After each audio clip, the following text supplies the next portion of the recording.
In 1987, a retired steel worker in Pittsburgh lived on $11 a week for groceries. He ate the same one-pot meal every night for 3 years. His doctor said his blood work was better than most men half his age. That meal is number 4 on this list. He learned it from his mother during the Depression. Number 18 costs less than $1.50. Number 9 was invented by a widow who could not stand long enough to cook 2 dishes. These 25 meals were designed for one thing: survival. They fed people eating alone at kitchen tables that used to seat 6. People stretching a Social Security check across 30 days and praying the math worked out. Hit that subscribe button. Let us count down the 25 forgotten poor man one-pot meals for seniors living alone. Number 25, tomato and bread soup. This was the meal that said, "I have almost nothing left in the cupboard, and I am still going to eat well tonight." A senior with half a loaf of stale bread and a can of tomatoes could make a supper that tasted like it came from a grandmother's kitchen in Tuscany. You tore the bread into rough chunks and dropped them into a pot with a can of crushed tomatoes, a clove of garlic, and enough water to loosen it.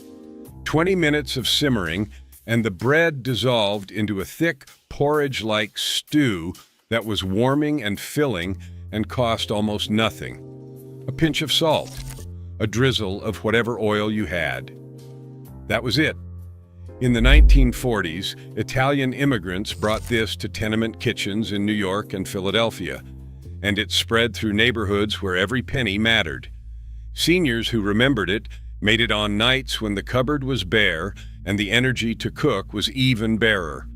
One pot, one burner, 15 minutes of standing, a full belly and a warm kitchen. Modern food writers rediscovered it, called it ribollita, and charged $18 a bowl in Manhattan. Your grandmother called it supper. Number 24, potato and onion stew. If you grew up poor in Appalachia, you knew this meal. 2 potatoes, 1 onion, a knob of butter or a spoonful of bacon grease, water and salt. That was the whole recipe. You sliced the potatoes thin, diced the onion, dropped everything into a pot, and let it simmer until the potatoes broke apart and thickened the broth into something creamy without a drop of cream. The bacon grease gave it depth, a ghost of smokiness that made it taste richer than it had any right to be. For a senior living alone on a fixed income, this was a Tuesday night miracle. Potatoes cost pennies, onions kept for weeks, and the whole thing could be made sitting on a kitchen stool without ever lifting anything heavier than a wooden spoon. Church ladies in West Virginia still make this for homebound members. They bring it in mason jars, and it reheats perfectly the next day. Number 23, ham bone and bean soup. Nothing went to waste in a household that understood hunger. When the ham was eaten down to the bone itself became the next 3 meals. A senior would drop that bone into a pot with a bag of dried navy beans soaked overnight, an onion, a couple of carrots, and enough water to cover everything by 2 inches. Then it simmered for 3 or 4 hours until the beans turned creamy and the broth pulled every last bit of smoky flavor from that bone. By the end, you could not tell where the broth ended and the beans began. It was thick enough to hold a spoon upright. A 1-pound bag of navy beans cost 69 cents in 1990 and fed a person for nearly a week. The ham bone was free, already paid for with Sunday's dinner. This was arithmetic. This was survival, taught by mothers who never had the luxury of wasting a single thing. Seniors who made this were not following a recipe. They were following a memory. Number 22nd, cabbage and sausage pot. 1 head of cabbage, 2 or 3 smoked sausage links, a pot of water. That was the entire shopping list. You quartered the cabbage, sliced the sausage into thick coins, and let them simmer together for 45 minutes until the cabbage turned silky and sweet and the sausage perfumed the broth with garlic and smoke. A head of cabbage cost less than $1 and could feed a person for 3 days. Smoked sausage kept in the refrigerator for weeks without going bad. For a senior with arthritis in their hands, there was almost no knife work. You could tear the cabbage apart. You could snap the sausage links. This meal required no strength, no skill, and almost no money. Polish grandmothers in Chicago made this every week. German families in Wisconsin made it every winter. It crossed every ethnic line because poverty does not care where your people came from. Number 21. Rice and canned chicken stew. When you could not get to the store, this is what you made. A can of chicken, a cup of rice, a can of cream of mushroom soup, and enough water to thin it out. Everything went into one pot. 20 minutes later, you had something that tasted like a simplified chicken and rice casserole.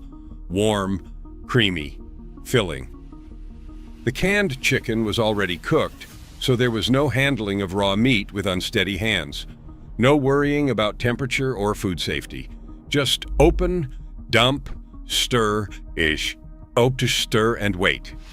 During the 1970s and the 1980s, this became the unofficial meal of rural seniors who lived miles from the nearest grocery store. They kept their pantries stocked with canned goods like a bunker, and meals like this could be assembled without a single fresh ingredient. It was not glamorous. It was not pretty. But it kept people fed and independent when the alternative was going hungry. Number 20. Chili with beans, not the Texas competition kind with hand-cut brisket and 3 kinds of dried chilies. The poor man kind. A pound of ground beef browned in a pot, a can of kidney beans, a can of tomatoes, chili powder and salt. That was the whole thing. 30 minutes and you had a pot of chili that lasted 3 days and tasted better on day 2 than day 1. For a senior cooking for one, this was the ultimate batch meal. Make it Sunday night. Eat it Monday, Tuesday, and Wednesday. The beans made it filling. The tomatoes made it bright. And the beef, even the cheapest tube of ground beef from the discount rack, gave it the substance that kept you going. Church food banks knew this recipe by heart. They packed the ingredients together in bags because they knew exactly who was going to make it and exactly how far it would stretch. Number 19. Egg drop soup. Your grandmother did not need a Chinese restaurant to make this.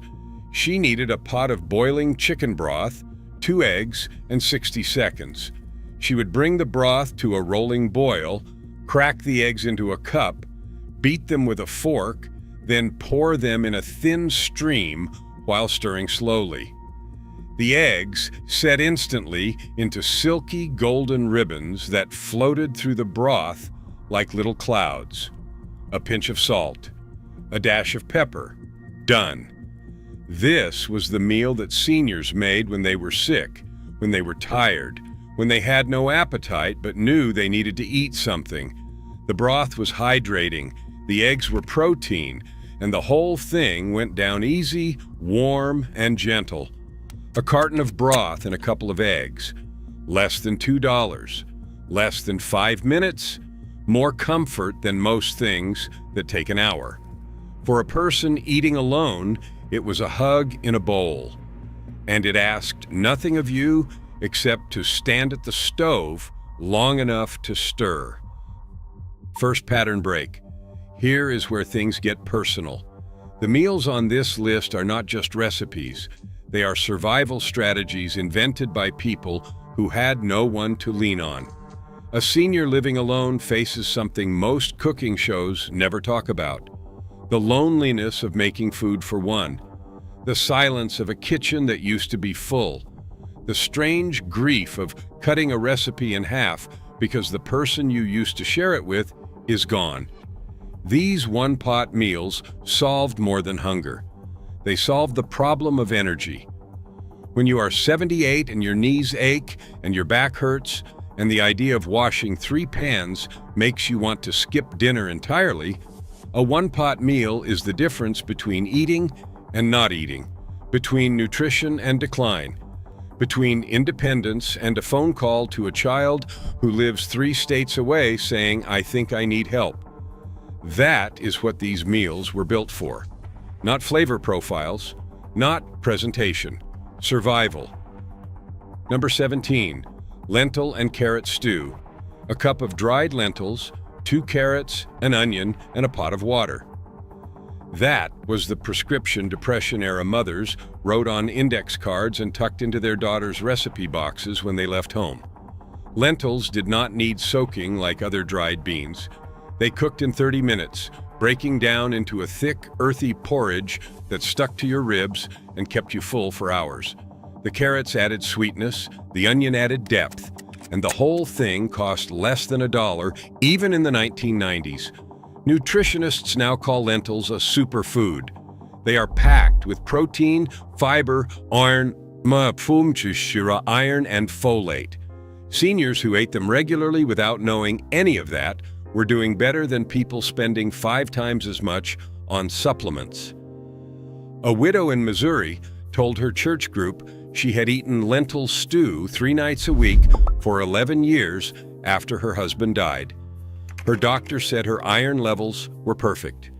She said it was just what her mother taught her. Number 16, corn chowder, a creamed and kernel corn chowder. A can of creamed corn, a can of whole kernel corn, a diced potato, a cup of milk. That was the foundation of the cheapest, most satisfying chowder many Americans ever tasted, but completely forgotten. You simmered the potato in a little water until tender, added both cans of corn and the milk, and let the whole thing heat through until it thickened into a golden, sweet, velvety soup. Some people added a slice of bacon, crumbled on top. Some added a pinch of cayenne, but the base recipe needed nothing else. The creamed corn acted as its own thickener, so there was no making a roux, no worrying about lumps. For a senior with diabetes concerns, you could skip the potato entirely, and the soup was still thick enough to eat with a spoon. Midwest farm wives made this when the freezer was empty and the garden was done for the season. Canned corn lasted for years. This meal waited for you until you needed it. Number 15, black-eyed pea stew. In the South, black-eyed peas were not just New Year's luck, they were a Wednesday night lifeline.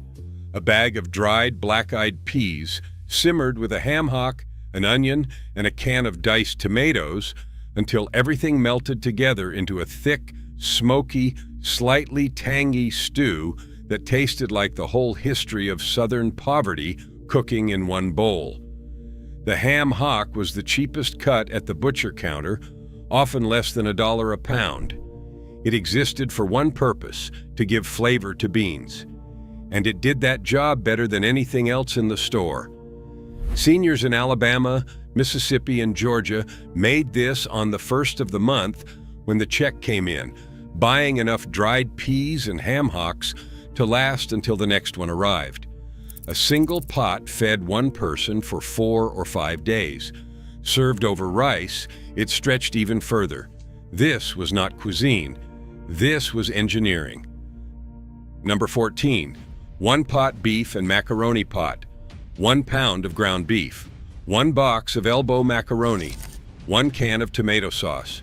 1 pot.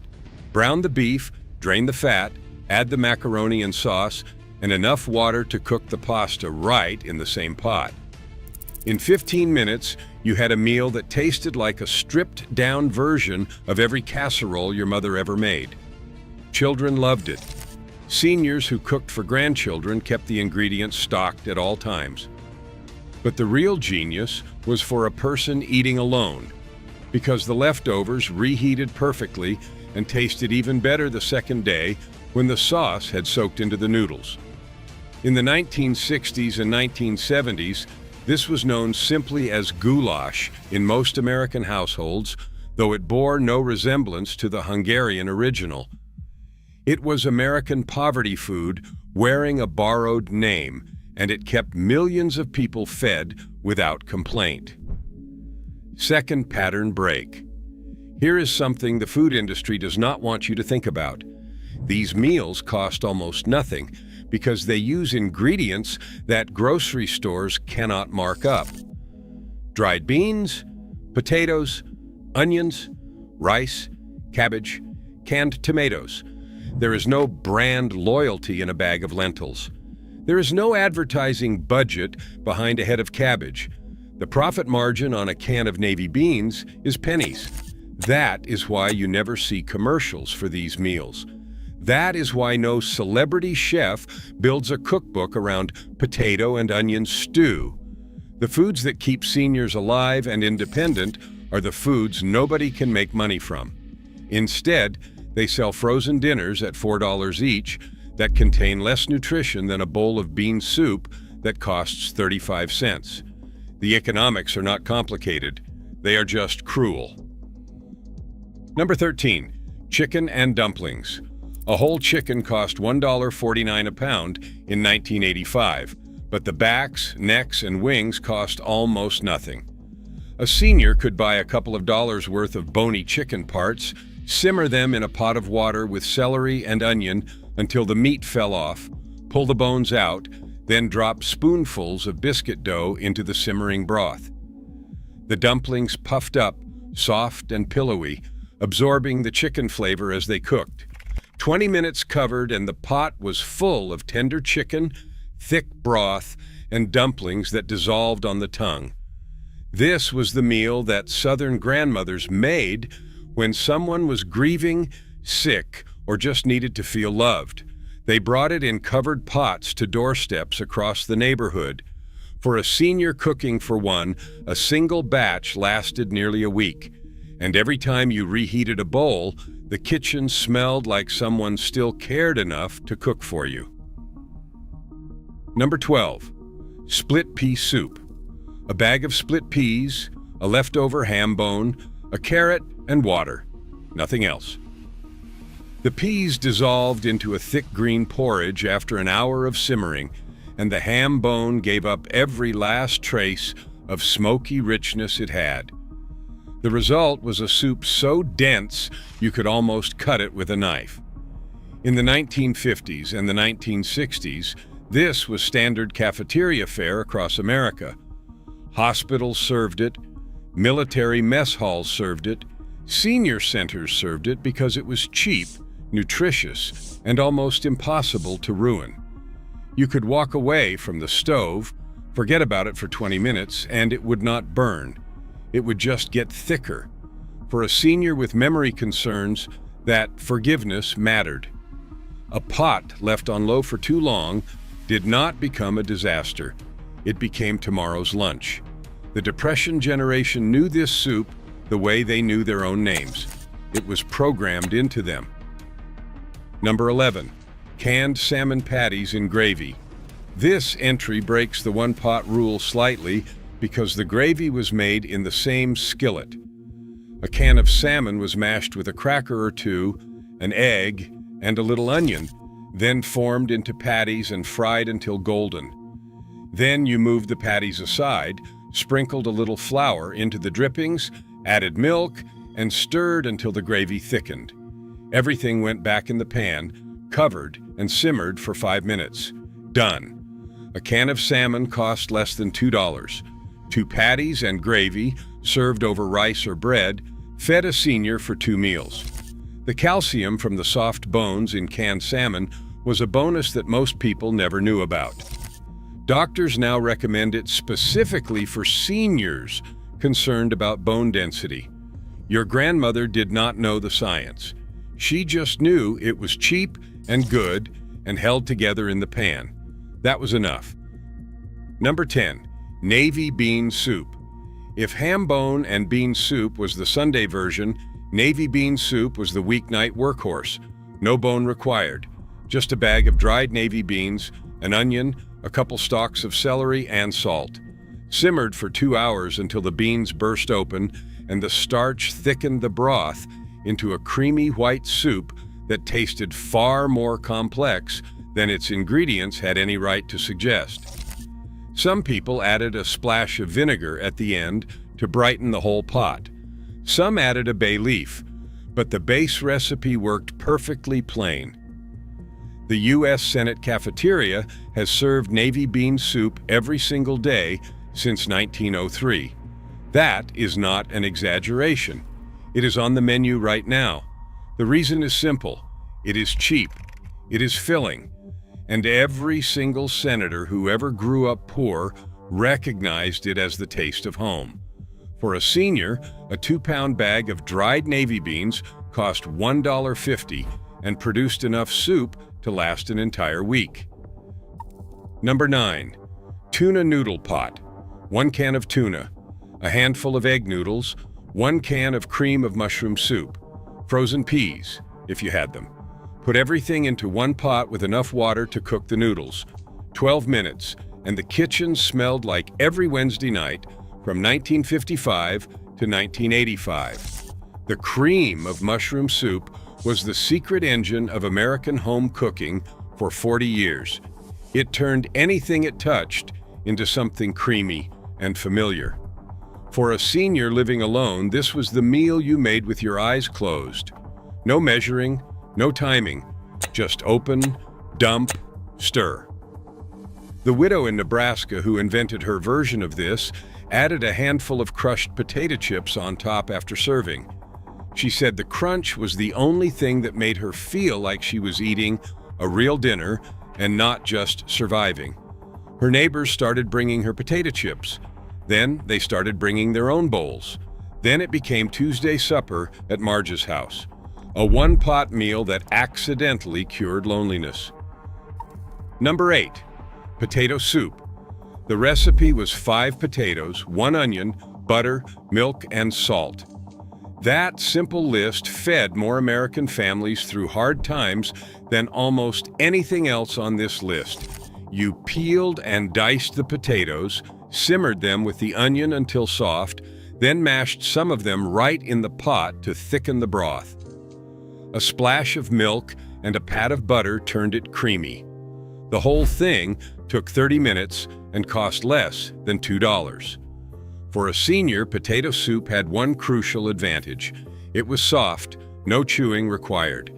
For someone with dental problems, missing teeth, or ill-fitting dentures, this was not just convenient. It was the difference between eating a proper supper and giving up on food altogether. The Depression generation did not talk about dental care because most of them could not afford it. They just quietly adapted their cooking until everything was soft enough to eat without teeth. Potato soup was the centerpiece of that adaptation. Third pattern break. Here is what nobody says out loud. Half the seniors in America who live alone skip meals, not because they forgot, not because they are not hungry, because cooking for one feels pointless. The table is too quiet. The portion is too small. The effort does not seem worth it when there is nobody across the table to share it with. These one-pot meals were the answer to that silence, not because they were exciting, but because they were possible. You could make them tired. You could make them sad. You could make them with aching hands and a bad back and a kitchen that had not been properly cleaned in a week. They met you where you were. That was their genius. Not flavor, not technique, accessibility. The most important ingredient in every single one of these meals was not beans or potatoes or broth. It was the fact that someone could actually make it. Number 7. Sausage and white bean stew. Smoked sausage sliced into rounds. A can of white beans, drained. A can of diced tomatoes. A handful of spinach if you had it, but it worked without. Everything in one pot, simmered for 20 minutes. The sausage gave it smokiness. The beans made it hearty. The tomatoes gave it brightness, and the spinach, wilting into the broth, added iron that most seniors were not getting enough of. This was the one-pot meal that actually looked like a real dinner. You could serve it in a bowl and feel like you had cooked something. For a senior who was starting to lose interest in eating, that mattered more than the nutrition facts. The psychology of food is real. A meal that looks like a meal makes you feel like a person. A sleeve of crackers eaten over the sink does not. Number 6, vegetable beef soup, a pound of stew meat, whatever vegetables were in the crisper, a can of tomatoes, water. This was the clean out the fridge meal that every resourceful cook knew by heart. Celery going limp, carrots getting soft, half an onion wrapped in plastic, a potato with eyes starting to sprout. Into the pot, all of it. The stew meat browned first, then everything else piled on top and simmered for an hour until the kitchen windows fogged and the broth turned into something deeply savory. For a senior, this meal prevented food waste, which prevented guilt, which prevented the slow spiral of feeling like you could not manage your own kitchen anymore. Every bowl was different. Every batch used what was there. And no two pots ever tasted the same, which meant no two nights felt exactly the same either. That small variety kept things interesting. That mattered. Number 5, red beans and rice, a pound of dried red kidney beans, a smoked sausage link, an onion, a green pepper, a stalk of celery, cooked low and slow in one pot until the beans turned creamy and the sausage gave up its smoky soul to the broth, served over rice. This was the Monday meal of New Orleans, born from the tradition of washing clothes all day while supper simmered on the back burner. For a senior, the beauty was exactly that, unattended. You put the pot on the stove at noon and came back at 5. No stirring, no checking, no standing. The beans did their own work, and the finished product was so rich, so deeply flavored, so filling that you forgot you had spent less than $3 on the whole pot. Louis Armstrong signed his letters red beans and ricely yours. That was not a joke. That was a man who never forgot where his food came from. Number 4, Depression stew. This was the meal a steelworker in Pittsburgh ate for 3 years. Ground beef browned in a pot, a can of tomatoes, a can of corn, 2 diced potatoes, water, salt, pepper, that was it. The potatoes thickened the broth as they cooked. The corn added sweetness. The tomatoes gave it acid. The beef, even the cheapest ground beef available, turned it into a meal that held you until morning. This recipe appeared in Depression-era cookbooks with no name, just stew. Housewives penciled it into margins. Mothers whispered it to daughters on their wedding day like a secret. It was the recipe that said, no matter how bad things get, you can eat tonight. For a senior living on Social Security, this stew was more than dinner. It was defiance. It was the quiet refusal to be beaten by a fixed income and an empty kitchen. A single pot lasted 4 days. A single pot cost less than $5. A single pot kept a man alive and independent until the age of 91. Number 3, chicken thigh and rice pot. Chicken thighs were the forgotten cut. For decades, they cost half the price of breasts because Americans were convinced white meat was better. Seniors who knew better bought thighs for 69 cents a pound and made a meal that tasted twice as rich. You browned the thighs in a pot, added a cup of rice, a can of chicken broth, and whatever seasoning you had. Then you covered the pot and simmered it for 30 minutes. The rice absorbed every drop of the chicken-flavored broth, and the thighs, dark and tender, fell apart at the touch of a fork. The fat in the thighs was the whole secret. It kept the rice moist and the meat succulent in a way that boneless, skinless chicken breasts never could. For a senior with a dwindling appetite, the richness of dark meat made the difference between pushing food around the plate and actually finishing a meal. This was the dish that grandmothers made without thinking. That automatic muscle memory meal came out the same every time and tasted like the kitchen was still alive. Number 2. Pinto beans and cornbread. This was not technically one pot, but the cornbread baked in the same cast iron skillet that had been seasoned by 60 years of use, and the beans simmered in the only other pot the kitchen needed. A bag of dried pinto beans cooked low for 3 hours with salt pork or a ham hock until the broth turned thick and brown and the beans turned creamy. The cornbread, golden and crackling, was flipped out of the skillet in one piece and broken into chunks to soak up the bean liquor. For families across the rural South, the Ozarks, and the Plains states, this was not a meal. It was the meal, the one that defined poverty cooking for 100 years. Pinto beans were the cheapest source of protein in the American grocery store, and they still are. A senior who kept a bag of pintos and a box of cornmeal in the cupboard would never go hungry, ever. There was nothing fancy about it. There was nothing to photograph or post or brag about. There was only a full belly and the knowledge that tomorrow you could do it again. Number 1. Chicken soup. A whole chicken in a pot of water with carrots, celery, onion, and salt. It was simmered for 2 hours until the house smelled like someone's grandmother lived there. The broth turned golden. The chicken fell apart. The vegetables softened into the most basic, most nourishing, most healing meal human beings have ever invented. Every culture has a version. Every generation passes it down. For a senior living alone, a pot of chicken soup was more than nutrition. It was a connection to every person who had ever made it for them. Every sick day, every cold winter, every heartbreak. It was the taste of being taken care of.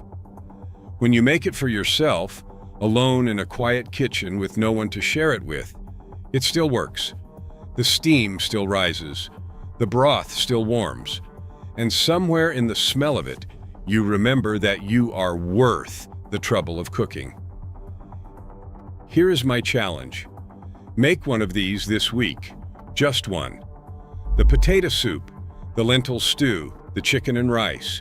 Then sit down at the table, not the couch. Set a place. Eat it slow. Because these meals were never just about being cheap. They were about staying alive and staying human when the world made it easy to stop trying. Share which one you are going to make in the comments. I want to know if the Depression stew gets more love than the pinto beans. I want to know if anyone else's grandmother signed her letters the way Louis Armstrong did. Because these are not just recipes. They are proof that the simplest food, made in one pot, eaten alone, can still be an act of dignity.